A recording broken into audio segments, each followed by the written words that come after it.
Hello and welcome to the SAP LSMW Training Preview. My name is Pat Brazel. I'm an accountant and SAP certified FICO consultant. This is my certificate. As you can see, the certificate reads My SAP Financials, Managerial and Financial Accounting, usually referred to as FICO. I'm also an LSMW specialist and have headed up the data migration element of many SAP and indeed non-SAP implementation projects. You can see my full profile in the SAP trainer profile page on sapwebtraining.com. The training material in this course is broken down into 10 modules for ease of viewing. So you can go directly to the area of particular interest without having to rewind or fast forward. However, the first time you view these videos, I would urge you to view them in order, starting with number 1, GL master data. The reason I say this is that in the earlier videos, I cover quite a few general topics, including how I create my template input files in Excel, then add test data, and finally save each sheet in the workbook as a tab delimited text file. So, as not to show the same procedure over and over again, in the later tutorials, I do these tasks offline. I want to emphasize that these tutorials are not videos where you just see captions, mouse clicks, and keystrokes. All of these modules contain commentary where I explain in detail what I am doing and why. There are also many tips on how to avoid and deal with common problems and error messages. If you're comparing this course with classroom-based training, bear in mind that every minute in this training is aimed at increasing and then reinforcing your knowledge of LSMW. There is no small talk, no coffee breaks, no listening to questions that you already know the answers to, and you're not paying for your own practice time, as is the case in a classroom situation. Unlike in a classroom situation, with this training, you get to watch the tutorials as many times as you want within the license period. You also get to download the LSMW objects that you see created so that you can import them into your own test system and use them to load test data. In due course, you can in fact use them to load live data. You also get to download the Excel templates I create and the actual data files I use. When loading data in your own system, you will of course need to tweak the data to suit the requirements of your own system. For example, you will need to check what fields are mandatory in your system and then enter valid values in your data files. If you do not have access to an SAP test system, don't worry. Online access to a fully functional test system is available. You might want to check out sandboxsap.com, which costs just $30 per month without a commitment to any longer than 1 month. But there are other alternatives out there, so do check around. The main point to remember is that with this training, you can replicate what you see in the tutorials in your own test system. And you get to practice over and over for as long as it takes to become familiar with the processes. Once you're comfortable with loading data, I would encourage you to go beyond what you see in the tutorials by increasing the number of fields you populate in each structure or table. There's no particular need to increase the number of records that you load during testing unless you feel that system performance may be an issue for you. But remember, quality, not quantity, is what is important here. As you will see, the training modules deal with the loading of data in the financial accounting area. However, the principles involved are exactly the same, whatever the type of data you're loading. So even if you have no interest in financial accounting, these tutorials are for you. If you study the material and then practice the steps in your test system, there is no reason why you cannot become an LSMW specialist in a short period of time. Of course, this does presuppose that you already have a basic knowledge of SAP, perhaps as an experienced end user or a functional consultant who is not familiar with LSMW. To launch this training course, a 50% discount is being offered to the first 25 subscribers. Just register on sapwebtraining.com and enter the coupon code you see on the site. You will then be charged only $248 for 3 months access to the training material.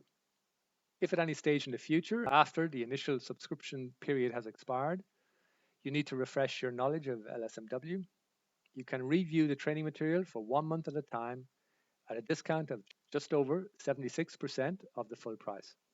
So if you subscribe for the initial 3-month period, you can resubscribe as many times as you want at a cost of only $39 per month. On the subject of cost, please do check out how much this training would cost at your nearest training center. For example, I know that in the US, there is a similar 5-day course which costs $3,250. That's $650 per day. I have personally spent well over $10,000 on classroom-based training, but that was back in the days when online training wasn't readily available. I hope you will agree that this online training is good value for money. Now, let's take a look at what is covered in the training course. Okay, so we're going to look at creating projects, sub-projects, and objects. Then we go to recording a transaction and saving it as an object. We will see how to maintain object attributes, create source structures, define fields in the source structures, link the source structures to the SAP structures and tables, map source fields to the SAP fields, create and specify source files,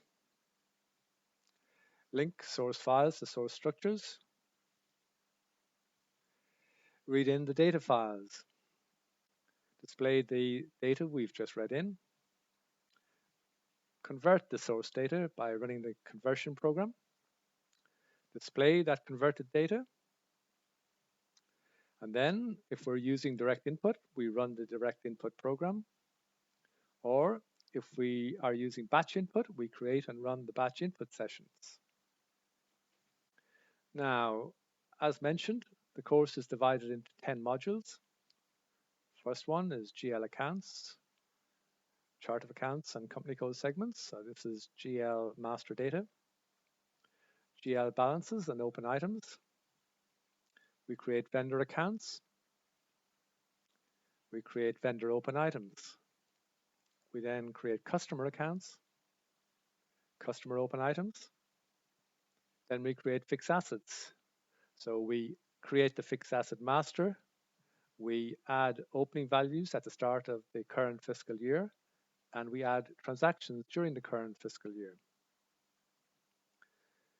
We will also look at loading data based on recordings of transactions. We have alternative methods, BAPI and IDOCS. And finally, we look at LSMW administration. Now, we have some general topics that are covered. We cover input methods, batch, direct, recordings, BAPI, and IDOC. We look at how best to create our source fields, whether to copy from the data repository, copy from another object, upload from a text file, or upload from a data file. We look at how to create and format input files. We look at user menu options, how to export LSMW projects to a text file, and how to import LSMW objects from a text file. And then we look at LSMW administration and how to manage your LSMW projects, sub-projects, and objects. Now, we also have available to download all LSMW objects seen in the tutorials. And these can be imported into LSMW in other SAP systems. All spreadsheets used to build the input files are available for download, as are all tab delimited text input files. And these can all be used as templates in real-world data migration projects. As this is a preview of the full course, you are now going to see excerpts from the start and end of 7 modules. You will see the LSMW objects being created, and the video then skips to the last step, which is the loading of the data. You then see the end results, i.e. the records that were loaded as viewed through the application. For example, You will see general ledger accounts and line items, customer and vendor accounts with open items, and fixed assets with values.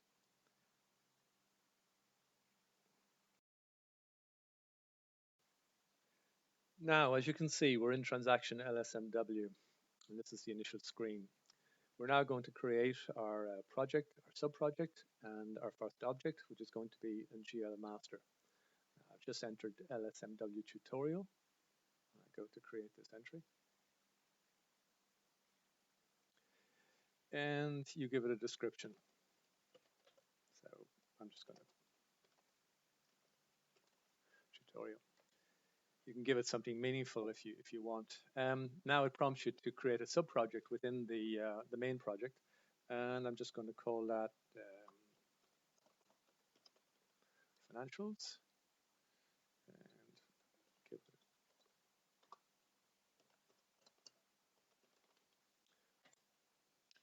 it, and it asks for an object. So I'm going to call this GL master, and call that.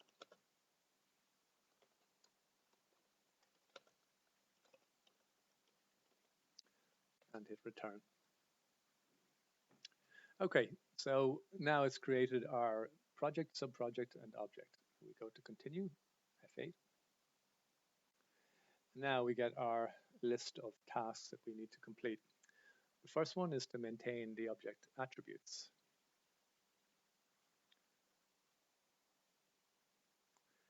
Okay.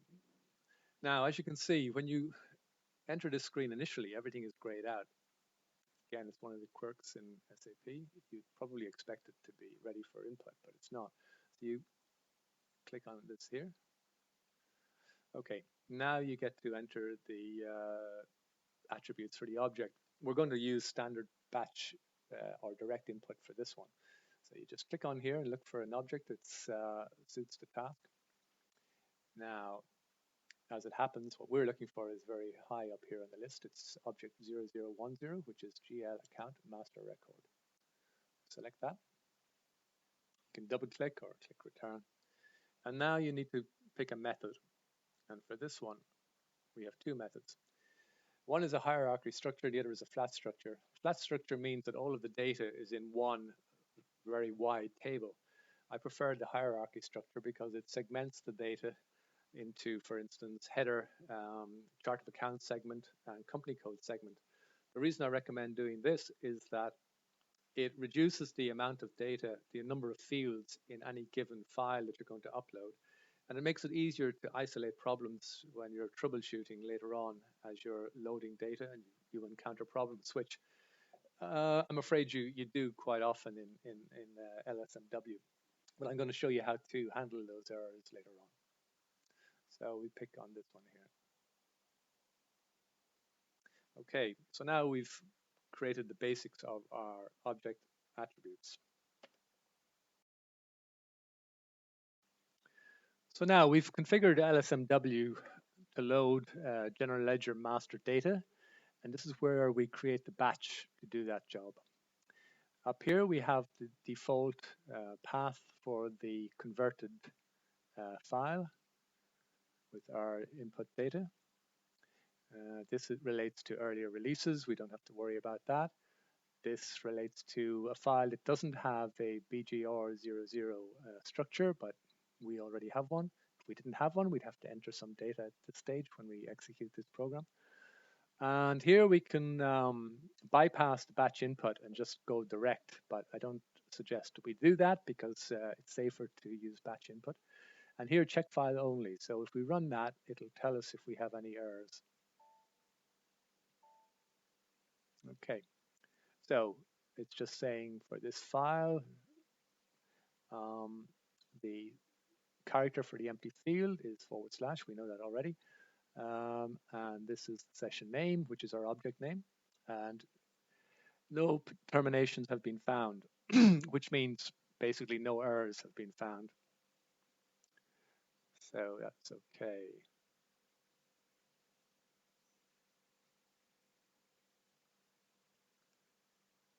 Okay, so now we'll uncheck this box here and that means we're going to create a batch input session. Okay, session name was open, created, session name GL master. Okay, so let's go back out and go to the next step, which is run batch input session. So we'll double click on this. Okay, and this takes us to the batch input session overview, which is what you get when you run transaction SM35. So it's not part of LSMW. And here's the batch that we created. Now, let's process that batch. Here we have a number of options. You can process the batch in the foreground, but that takes you through step by step as if you were running the transaction through the application, which is okay for troubleshooting, but where you have a large number of records, this isn't feasible. It would take far too long. What I normally do is I just select this, display errors only. So it will stop if it encounters an error. So for instance, if you've got data values that are incorrect or you're missing mandatory data, it will stop at the errors. If you don't have any errors, then the batch will process successfully. So let's do that. Okay, so now it's saying the batch input session has been completed, and that means that we've been successful. So we've a number of options. You can look at the session overview, but that's not really necessary in this case. So I'm going to exit the batch at this stage, and we're going to take a look at the GL accounts that we've just created.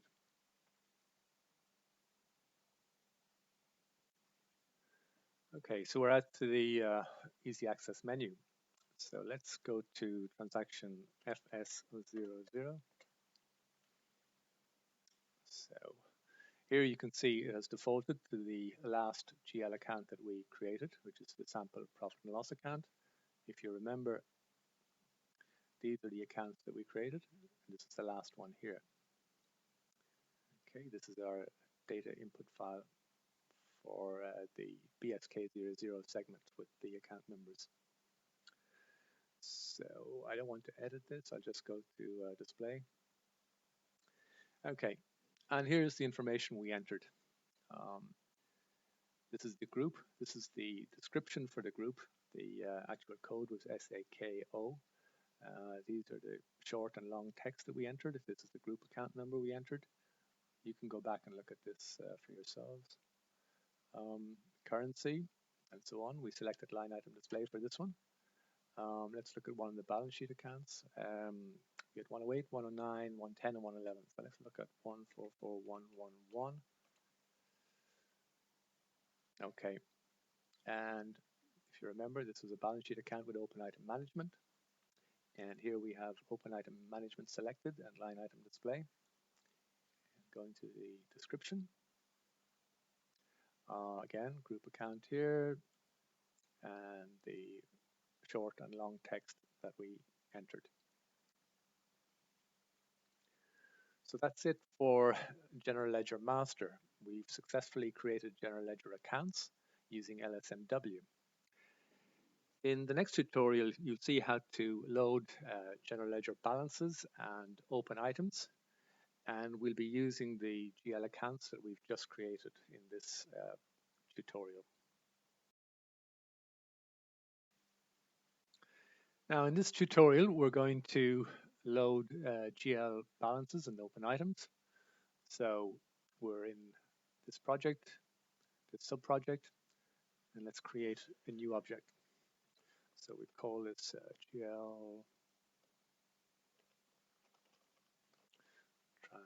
GL transactions. Okay, we hit the create button, and we'll just call this GL.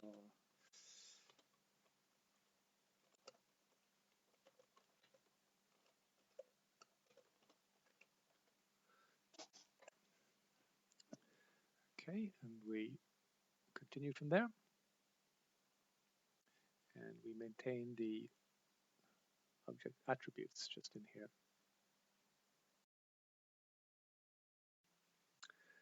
So now we've completed all the steps here that will allow us to load our GL documents. So the next step is to start direct input program. Okay, now we'll just select the program here.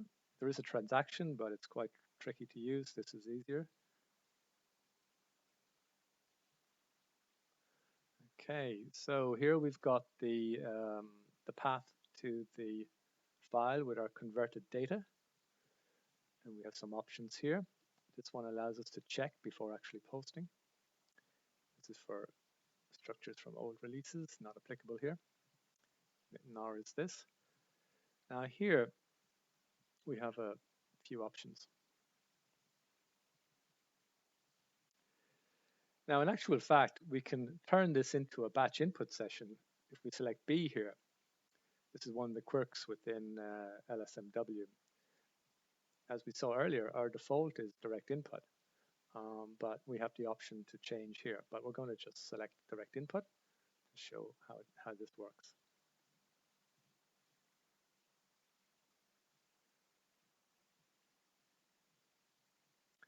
So now we have D selected here. Okay, we have a small number of documents, so no need to change this value here. I'm going to select log here rather than dialog box because I don't want to pop up messages. I just want to see the results at the end. And I'm going to run it in test mode. Execute.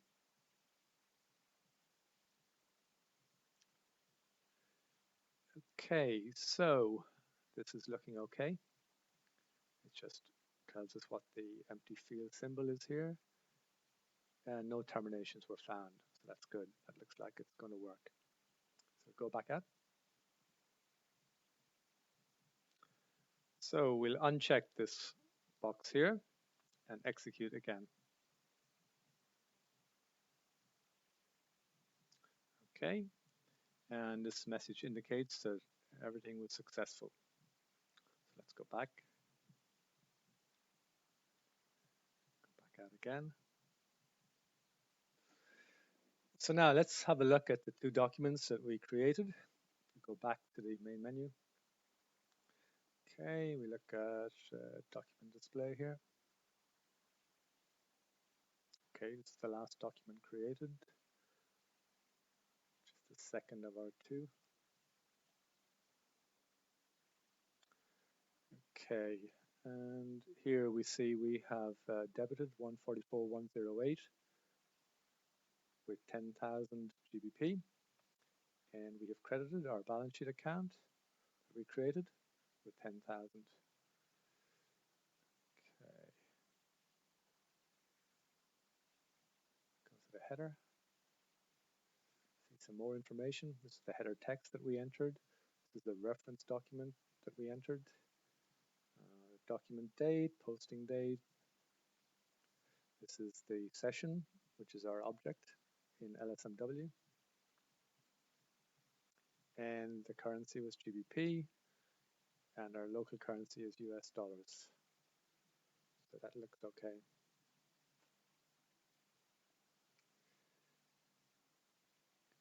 Go back to the other one, which was the previous document.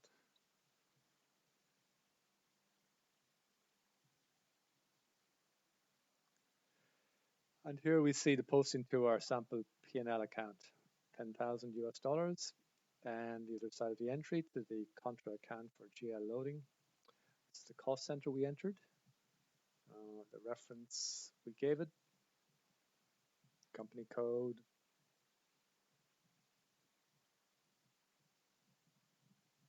look at the header information again.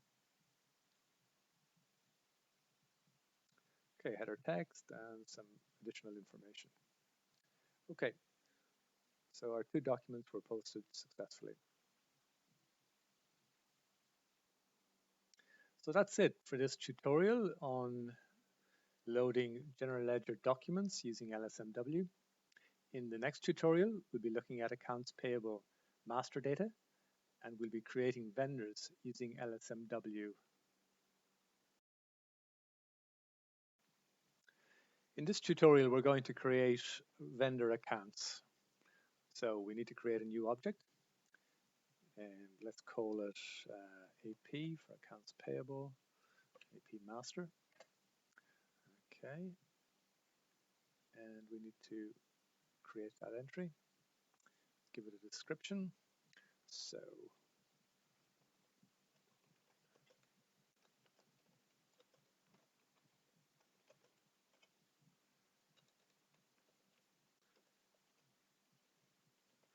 create vendor master records.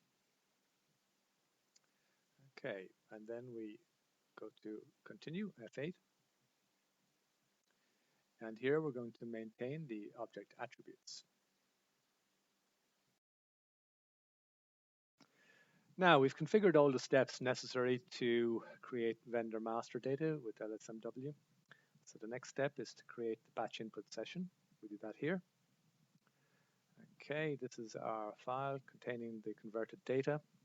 We're going to check that first, so we'll check this box here.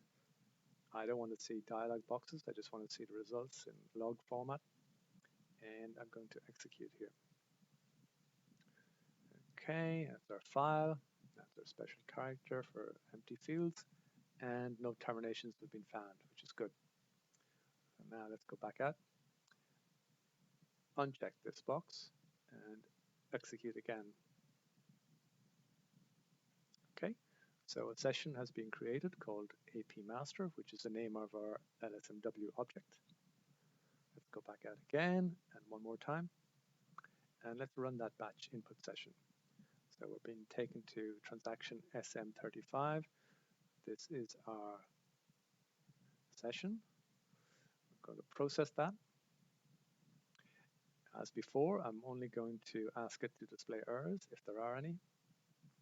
Leave everything else as is and process that.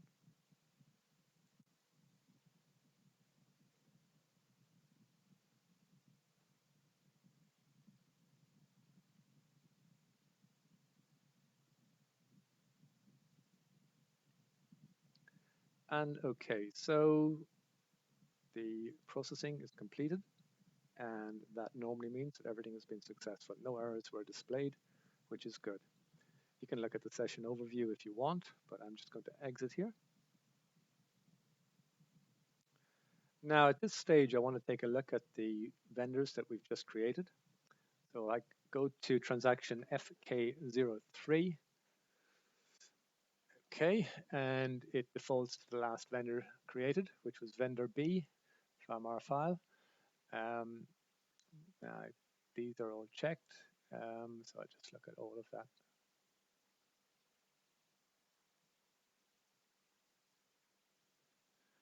Okay, and this is our vendor B. Search term is here. GB was the country. Go to the next section. Okay, there's some default values in here, nothing that we entered. Didn't enter any bank data. Okay, this is the reconciliation account we specified. This is the sort key. This was the planning group, cash management group. So we didn't enter a lot of data, but everything we've entered is here and is correct. Let's go back out. Okay, and we look at the previous one, which is 5.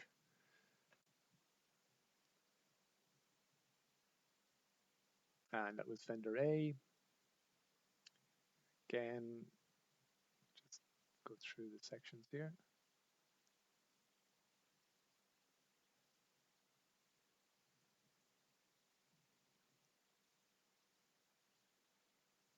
And again, our reconciliation account, sort key, cash management group, and so forth. Okay, so that's our 2 vendors created successfully with LSMW. In the next tutorial, we'll be adding line items for those vendor accounts. In this tutorial, we will see how to load vendor open items.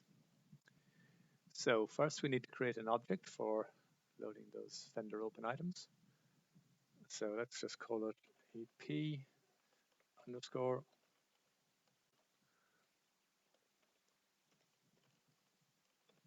open items, and we'll create that. So this is going to be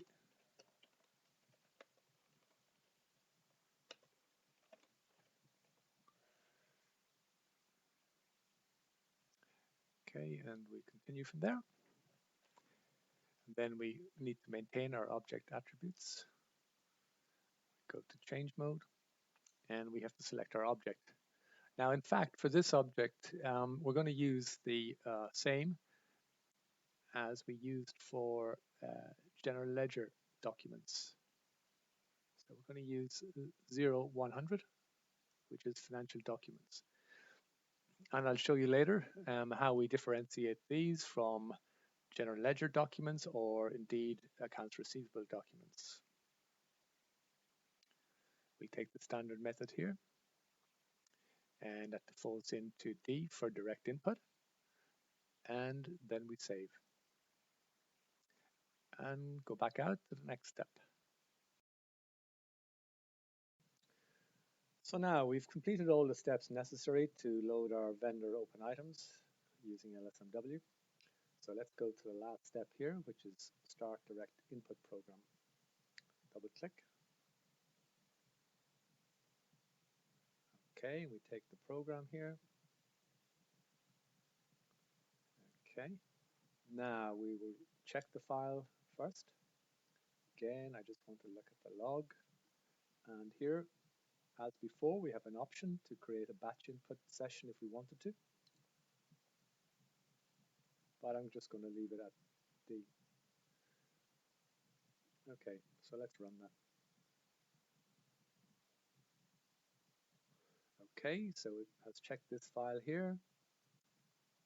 Tells us that the empty field character is / and no terminations have been found. So that looks fine. So let's go back, remove the check from here, and execute again. Okay, so now we get this message, which isn't very meaningful really, but since we don't have any errors, it looks like everything is fine. So let's go and check that.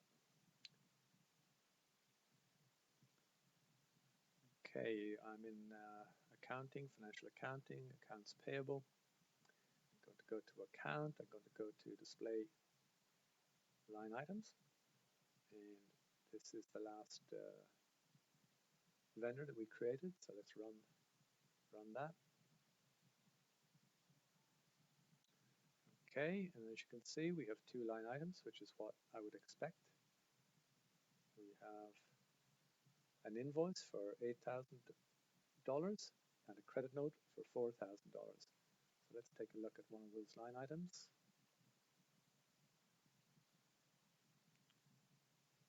Okay. Yeah, so if you remember, we actually loaded in 5,000 GBP at an exchange rate of 1.6, which gives us the 8,000 in local currency. Yeah. So this vendor, we entered an invoice and a credit note both in GBP. And these are the dates we entered. So this looks fine. Let's go back out. And we'll take a look at the credit note as well.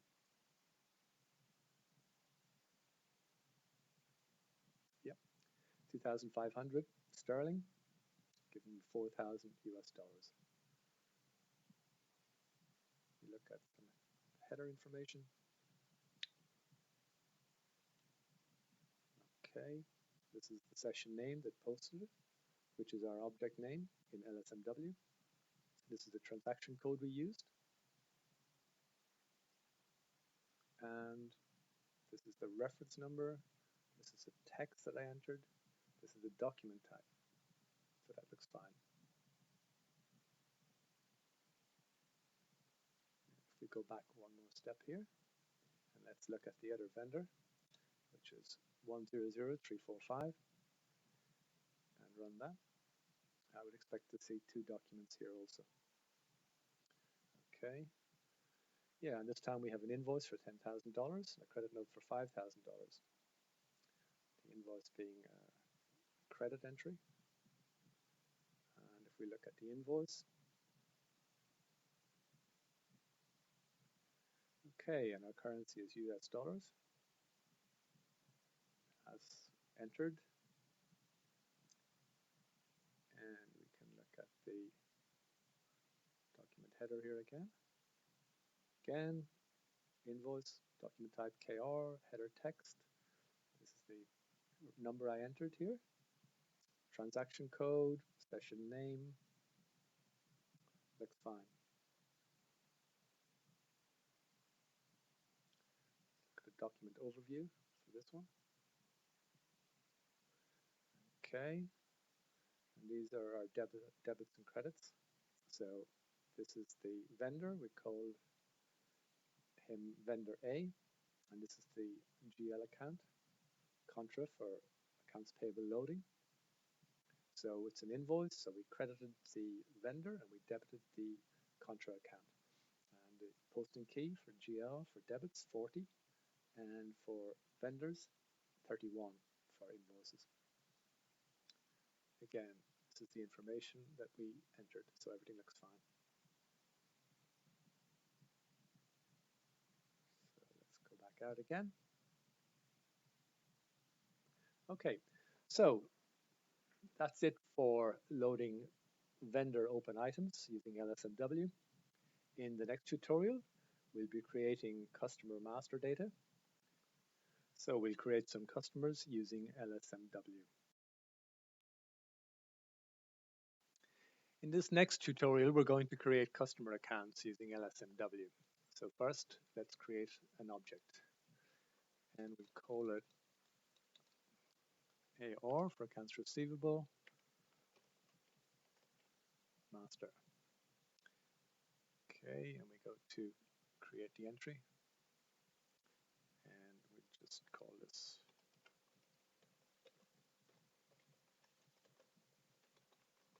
customer master data. Okay, and we can continue from there. And the first step is to maintain the object attributes. Do that here. Go to change mode.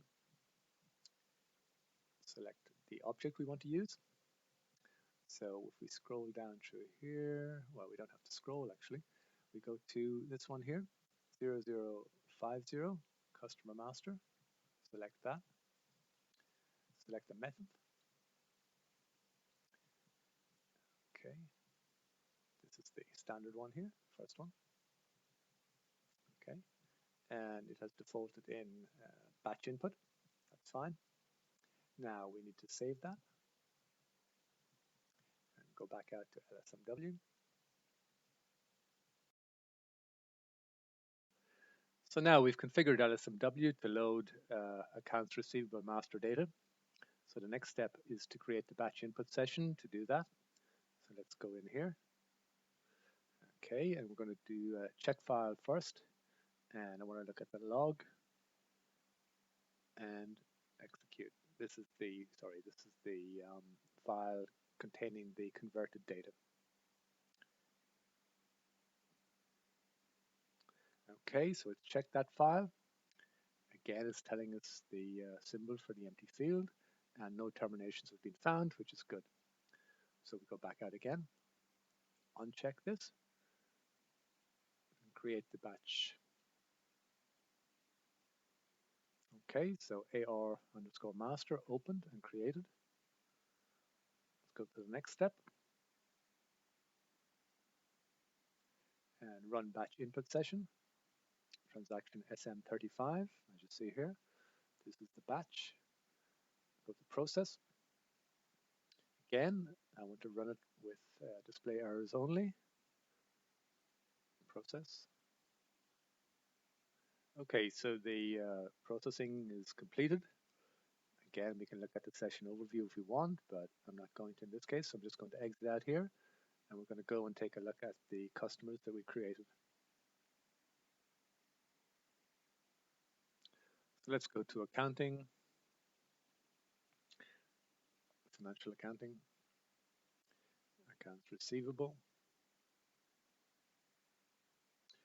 master records. Let's go to FD03, display. Okay. And now it's defaulting to the last customer created, which is customer B here, number 27.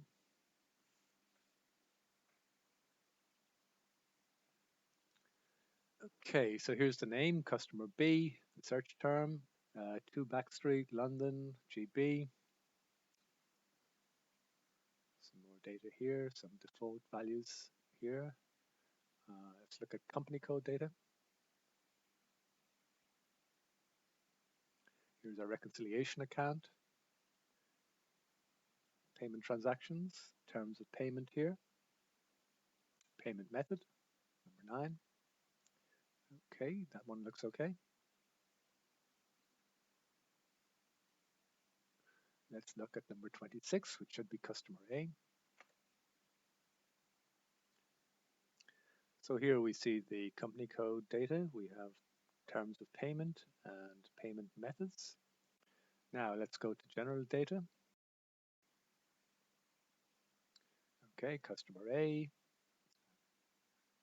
street house number, New York, US. And let's go back out.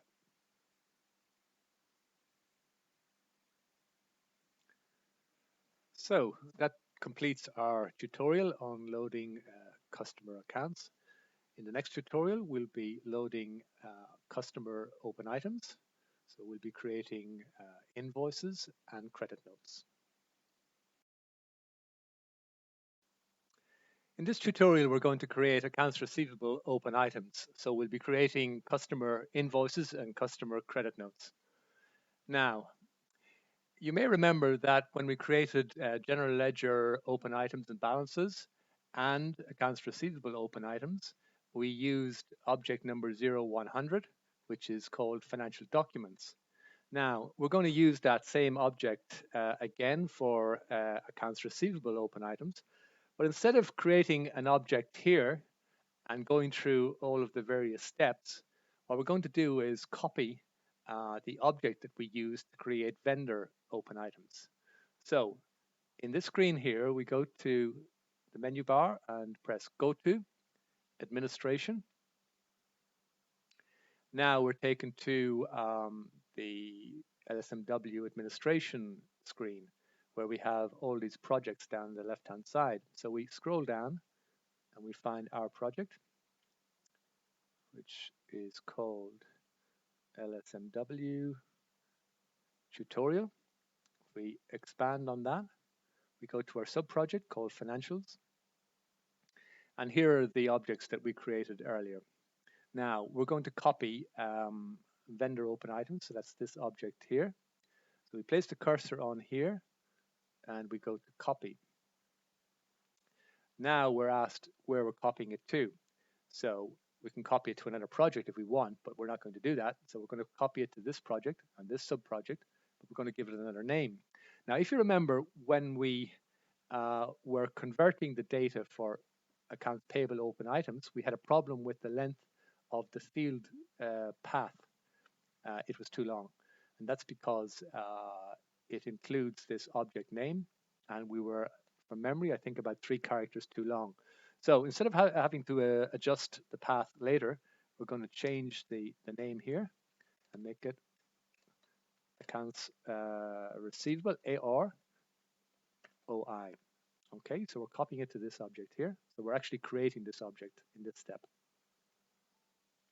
Okay, so that's been created, AR, OI.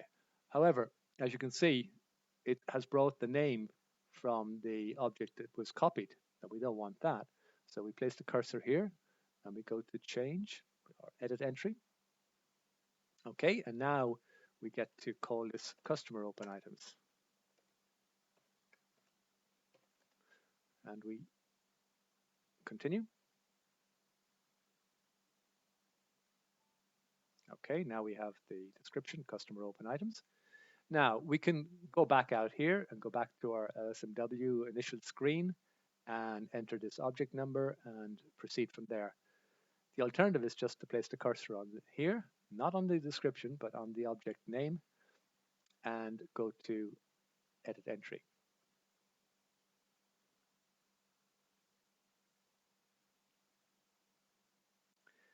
Now we're taken to the first screen here in our LSMW configuration.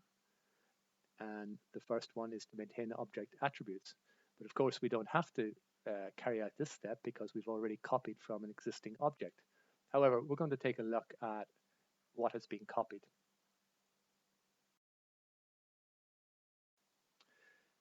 Okay, we've now completed all the steps we need to load our customer open items. So we need to just execute the last step here, which is Start Direct Input Program. Double click. Take the default value for the program here. Okay, and we're going to look at the log first. We're going to do check file only. And here we need to enter D for direct input, or B if we want to create a batch input session. But I'm just going to go with D here. Okay, and now I execute it. Okay, so it's checked this file, which contains our converted data. And it tells us that the empty field symbol is / and no terminations were found. So that looks good. So go back out again, uncheck this box, and execute.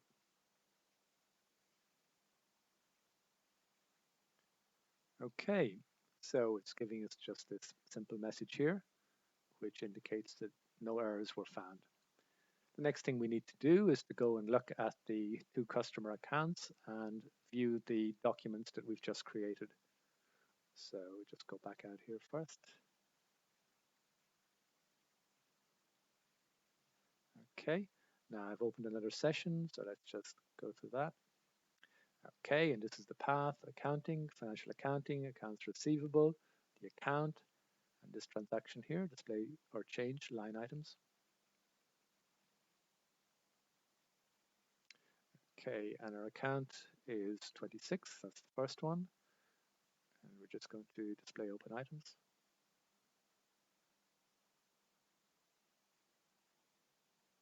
Okay, and these are the two documents that we created. One is an invoice, one is a credit note.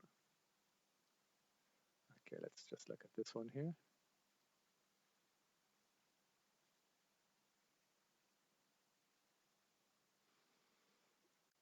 Okay, the amount is $5,000 US. Some default values for payment terms. If we look at the header, okay, we see the header text that I entered here, the document date, the posting date, the period, the entry date, the currency, the session name that created the document. That's all right. Look at the overview.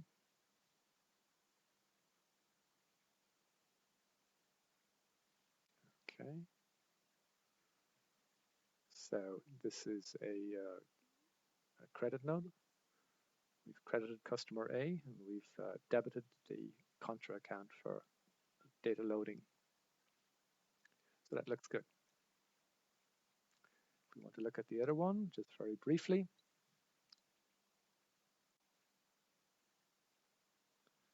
Okay. This time the value is 10,000. Again, all of the rest is quite similar. If we look at the overview,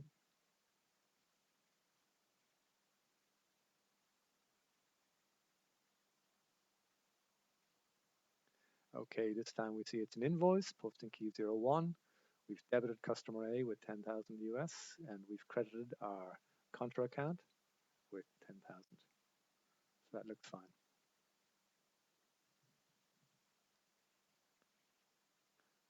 Now let's take a look at customer number 27. Again, we find two documents here, an invoice and a credit note. We look at the first one here. Okay. And here we see that the document currency was GBP. The amount was 2,500. Local currency amount 4,000 US dollars. Look at the overview. Okay, the posting key here is 11, which is for a credit note. Customer account 27, 2,500 GBP. Debit to GL 144110, 2,500 GBP. Looks fine. Okay, let's go back out again. So that completes our tutorial on loading customer open items using LSMW. In the next tutorial, we're going to look at how we load fixed asset data. So we'll be creating fixed asset master data, and we'll be loading in opening balances at the start of the current year and transactions during the current year. In this tutorial, we're going to load fixed asset data, both asset master data and transactions. So first we create an object. So we call it fixed assets.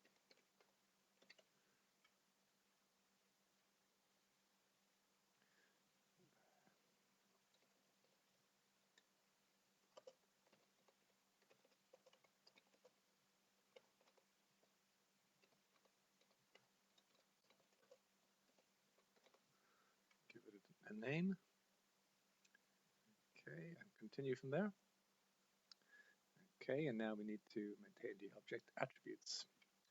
Go to change mode, and let's find the fixed asset object.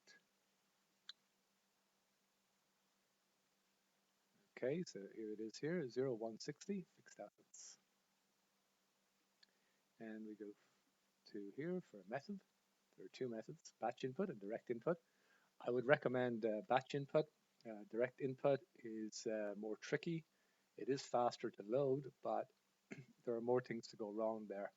We'll be looking at direct input later anyway, but let's take batch input for now. Okay, and that's all we need there. So we save that and we go back out to our main menu. Okay, so now we've completed all the steps down as far as display converted data. And this next step here says create batch input session. So let's just select that. Okay, now this says test run without DB update. No mention of creating a batch input session, but let's run it in test mode anyway. Okay, so two records have been read in. No updates because it's test mode, and no errors, which is good.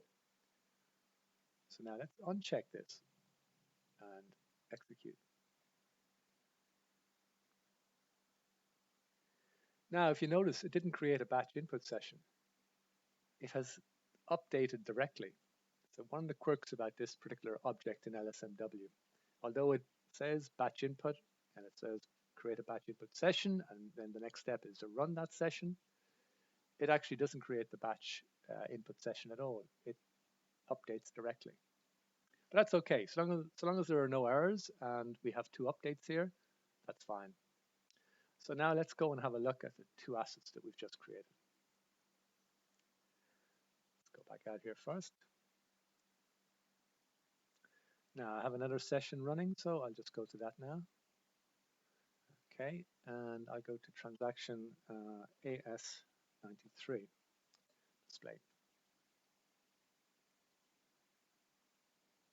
Okay, now this should be the last asset that was created. Let's just make sure, give it this one.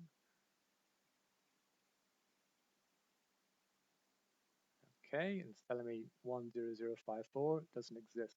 So 52 and 53 have been created. And let's look at the master data first. Okay, if you remember, this is the text we put in. This is a test asset. This is an additional description. The main asset number. These are defaulting from the asset class, these values here. capitalization date we'd entered.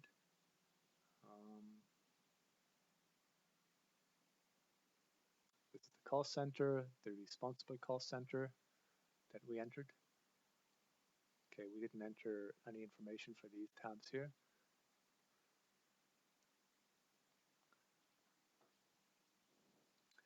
Now I've got 7 actual depreciation areas here. That all looks fine. This is a special tax depreciation area, so there's no value in here for ordinary depreciation. Go to the values.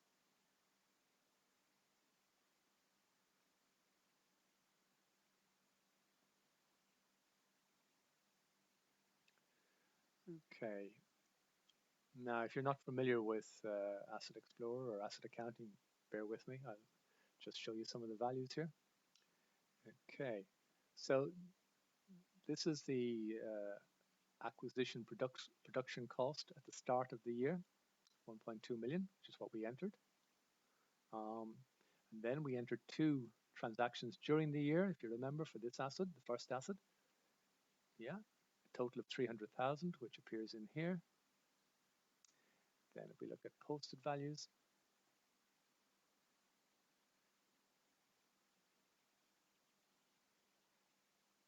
okay, the significant entry is this one here, which is the ordinary depreciation posted during the current year. Now, my transfer date is at the end of February. So up to the end of February, I've told it that I've posted in my legacy system $20,000 of depreciation. It then plans the rest of the depreciation based on the depreciation terms for in the asset master, which defaulted in from the asset class. I could have overwritten that if I wanted to, of course, but the point being that all of this looks pretty okay. Let's just look at the second one by changing this value here.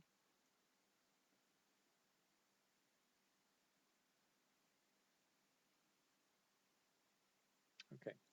Now, this one I entered 600,000 as the APC value at the start of the year. Let's look at the plan values here. Oh, we've got 10,000 in here before we leave here. Depreciation in the current year. Okay. So, okay, these are the 3 transactions that we entered for this particular asset. And as you can see, the total to 195, which is the APC change during the current year. So all of that looks pretty good. What we've just seen is how to load asset master data and asset transactional data using LSMW and with batch input mode selected. That concludes the LSMW configuration training preview. Next, you will see instructions on how to register for the full LSMW configuration training course. Thank you for watching.